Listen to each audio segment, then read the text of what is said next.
Para pala mga boss, no? So magbabalot pala tayo ngayong araw at medyo may humahabol pala sa atin ng isang bundle ng SKH Big. So nakuha niya na yung last one bundle at meron pa pala tayong tira dito mga boss na tingin na lang. Pero siguro per take all na lang naman na to. Siguro nasa 20 pieces na lang to pataas or nasa 30. Tapos mga boss, pakita natin kung ano mga available on hands natin. At ganito pala difference ng small tsaka sa big.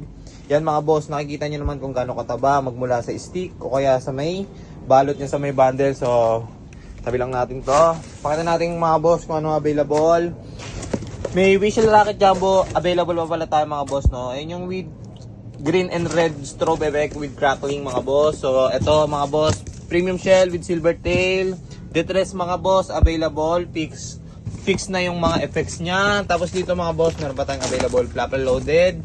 So medyo hindi pa ito nababawasan pero napaka solid na ito. Magmula sa slow fuse niya, magmula doon sa may bitaw talaga yan. So, ayun mga boss. So, testing ako mamaya. Try ko mag-testing ng big. Tapos magbalot. And dito, paper tube with cement kasama nung premium shell. Tapos dito mga boss, ito, meron pa tayong stock ng double whistle. Double whistle, Higal titanium. So, ayan mga boss. Kasama pa wala to sa last two natin. Last two exclusive pa previous sa mga kukuha ng premium shell natin mga boss. Sa Quitis naman natin available. Quitis crackling, premium Quitis crackling with silver tail mga boss. Yan. Whistle rocket with silver tail mga boss. Baliktad yung logo. Yan, kuha tayo medyo maayos. Baliktad pa rin.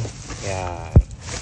Tapos, etong big naman natin mga boss. So, yan. SKH big, SKH small.